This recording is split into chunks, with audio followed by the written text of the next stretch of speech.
से हम कनेक्ट करेंगे अभी एंड ये स्विच ऑफ। रात के करीब 10:30 बजे थे। दिल्ली के एक सुनसान सड़क पर एक ई रिक्शा ड्राइवर अपनी आखिरी सवारी को छोड़कर घर लौट रहे थे। पूरा दिन मेहनत करने के बाद बस एक ही उम्मीद थी, जल्दी से घर पहुंचना। तभी अचानक उसकी ई रिक्शा बीच रास्ते में बंद हो जाती है। बैटरी फुल थी, न कोई आवाज, न कोई धुआं, न कोई शॉर्ट सर्किट, सब कुछ बिल्कुल सामान्य था। तभी उसकी ई रिक्शा बीच सड़क पे रुक जाती है। फिर कुछ ही मिनटों बाद अंधेरे से एक आदमी आता है और मुस्कुराते हुए बोलता है, भैया लगता है आपकी गाड़ी में कोई प्रॉब्लम है, लाओ मैं ठीक कर देता हूँ।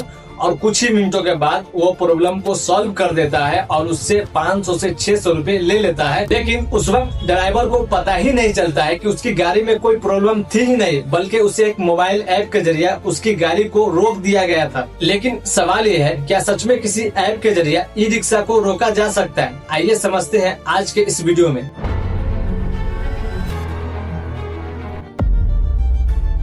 आज भारत की सड़कों पे लाखों ई रिक्शा चल रहे हैं। छोटे शहरों या बड़े शहरों, लाखों लोगों की रोटी रोटी ई रिक्शा बन चुका है। कई दर्जनों ड्राइवरों ने इसकी शिकायत कर दी है कि ये चलते चलते बीच सड़क पे बंद हो जाती है। 2 बार हो गई, आज बंद है। कल से रात 4 दफा बंद हुई है। Social media influencer Amman Siddiqui ने इसी घटना को अपने कैमरे में कैद करता है कि एक ड्राइवर अपनी गाड़ी को दूसरी गाड़ी से घसीट रहा होता है। अम्मान सिद्दीकी को शक होने के पास उस ड्राइवर के पास जाता है और अपने फोन में उस ऐप को ओपन करता है। ओपन करते ही उस रिक्शा से कनेक्ट हो जाता है। उन्होंने ड्राइवर से कहा, रुको अब तुम्हारी गाड़ी चालू हो जाती है, और चंद सेकंडों में उसकी गाड़ी चालू हो जाती है। यह कहानी दिल्ली तक सीमित नहीं है, बल्कि मध्य प्रदेश के उज्जैन में पुलिसों ने एक 18 साल के युवा को हिरासत में लेता है। पुलिस ने बताया कि आरोपी और उनके साथी रात के सन्नाटे में चलती ई रिक्शा को बंद कर देता है और उसके पास जाता है और बोलता है कि मैं इसे चालू कर देता हूँ, और उसके बदले में ई रिक्शा ड्राइवर से 500-600 रुपए ले लेता है। लेकिन सवाल यह है, आखिर ये मुमकिन हुआ कैसे? किसी चलती हुई गाड़ी को किसी ऐप के जरिए रोका कैसे जा सकता है? तो इसका जवाब है उसकी बैटरी में। इसमें एक ब्लूटूथ या BMS लगा होता है।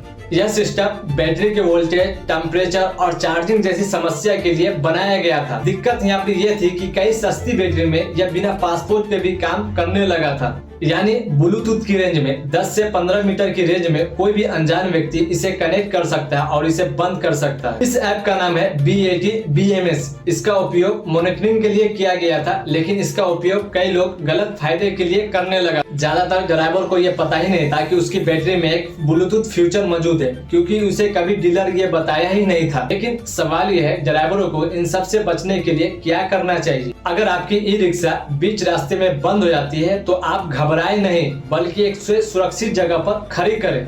बैटरी, मेन फ्यूज एक बार वायरिंग चेक करें। अगर आपको सब कुछ बिल्कुल ठीक लग रहा है तो किसी अनजान व्यक्ति की बातों में आकर उसे पैसा ना दे, बल्कि अपने डीलर से संपर्क करें। अगर आपकी ई रिक्शा ब्लूटूथ वाला है तो उसकी पासपोर्ट चेंज कराएं और उसे अपडेट करवाएं। अगर आपको किसी भी व्यक्ति के ऊपर शक हो कि उसने आपकी गाड़ी के साथ छेड़छाड़ की है तो उसका फोटो और वीडियो रिकॉर्ड करके पुलिस के पास सूचना दें। और याद रखिए, हर बार गाड़ी बंद होने की समस्या हैकिंग नहीं होती है, किसी ऐप के जरिए बंद नहीं होते हैं, बल्कि कभी कभी आपकी बैटरी का भी प्रॉब्लम होता है और वायरिंग का भी प्रॉब्लम की वजह से आपकी गाड़ी बंद हो सकती है।